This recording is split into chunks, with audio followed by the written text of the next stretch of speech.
Irwan. Dulu setelah saya lulus sekolah, saya mencoba melamar kerja ke beberapa perusahaan. Setelah beberapa bulan menunggu, saya mendapat panggilan kerja dari perusahaan tekstil yang baru dibuka kembali. Jujur saja, awalnya saya senang dapat pekerjaan di sana. Lumayanlah untuk menambah uang jajan. Pada hari pertama saya kerja, suasana di tempat kerja terasa nyaman. Dan pada hari kedua, ada kejadian aneh terjadi kepada teman saya. Dia mendadak berteriak histeris sambil menuju ke arah ruangan yang tidak terpakai, dan seketika dia tidak sadarkan diri. Pada hari ketiga, saya bekerja di perusahaan itu karena ada karyawan shift malam yang cuti bekerja. Saya disuruh masuk untuk menggantikan karyawan itu. Pada saat saya bekerja, tidak ada hal ganjil yang terasa. Namun pada pukul 1 malam, terasa hening, seperti tidak ada aktivitas. Dan di belakang saya, seperti ada yang memperhatikan, membuat bulu kuduk saya merinding. Namun pada saat saya menengok, tidak ada satu orang pun di belakang. Saya mencoba berpikir positif. Mungkin itu hanya perasaan saya saja, karena pertama kali saya bekerja shift malam. Pada hari berikutnya, saya ditugaskan untuk lembur kerja. Tugasnya sederhana, cuma cek gudang penyimpanan kain di lantai 2. Ketika saya masuk ke gudang, keadaan di dalam cukup membuat saya ngeri. Lampunya remang-remang sekali di gudang. Bau lembab bercampur bau minyak mesin tua itu bikin suasana jadi nggak enak. Saya mulai periksa tumpukan kain satu persatu. Semuanya terasa dingin dan agak berdebu. Tiba-tiba, saya kaget mendengar suara benda yang jatuh. Saya pun mencari asal suara tadi, tetapi tidak ada apapun yang jatuh. Pada saat saya membalikkan badan, tiba-tiba saya seperti melihat kain putih melayang melewati saya. Saya seketika panik dan berlari keluar dari gudang dengan keadaan badan gemetar, lemas dan berkeringat dingin. Saya mencoba untuk menenangkan diri.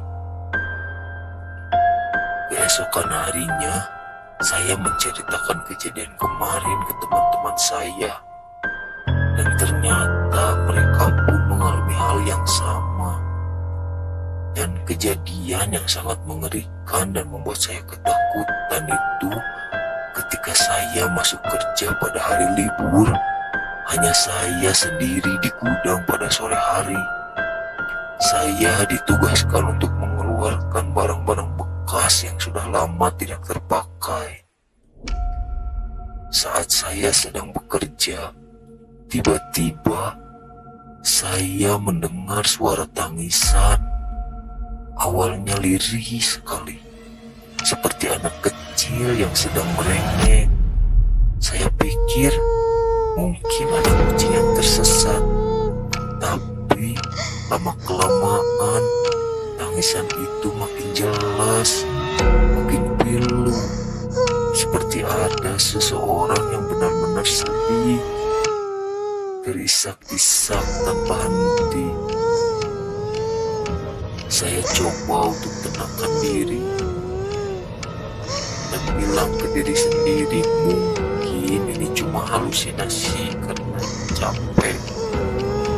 Tapi tangisan itu rasanya dekat sekali. Saya memberanikan diri menyentuh ke arah suara itu berasal. Sudut ruangan gelap dan kosong.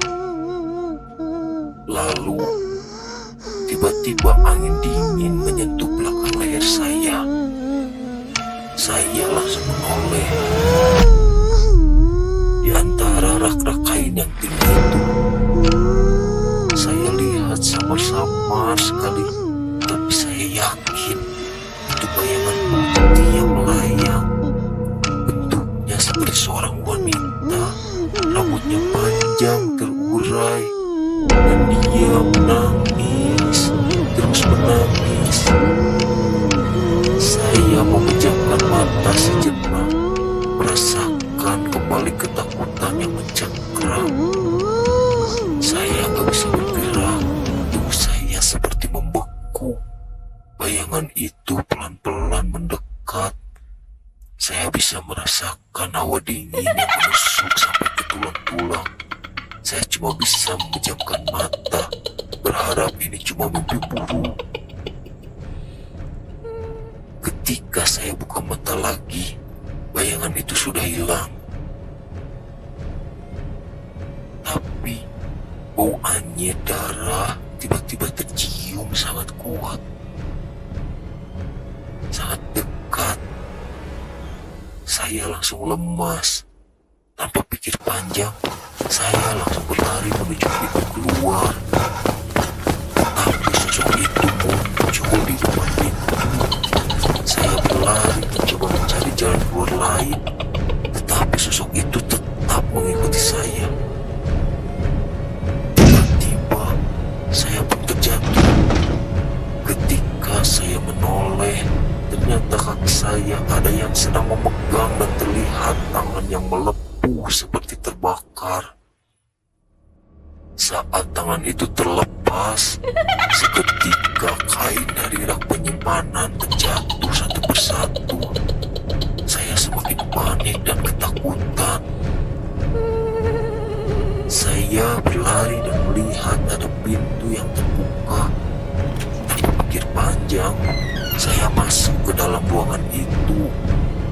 Setelah saya mengunci pintu dan berbalik badan, sosok itu muncul dan mencekik saya hingga tidak sadarkan diri. Ketika saya membuka mata, tanpa pikir panjang saya langsung lari keluar dari gudang itu, meninggalkan semuanya. Kain-kain itu, banjir itu, dan kemeriahan di lantai itu. Saya menarik napas panjang lagi, mencoba menenangkan diri. Dan besoknya, saya langsung mengundurkan diri. Saya nggak peduli lagi soal uang jajan. Saya cerita ke Pak Jono, satpam di sana. Dia cuma menghela napas dan bilang, sudah banyak yang melihat dan mendengar hal aneh di sana. Mereka yang tidak tenang mungkin masih mencari kedamaian di tempat ini. Sampai sekarang, saya mengakhiri cerita dengan suara pelan. Saya nggak pernah berani lagi lewat depan perusahaan itu di malam hari. Jangankan masuk, melihat bangunannya dari jauh saja sudah membuat jantung saya berdebar kencang. Pengalaman itu benar-benar sangat menghantui saya.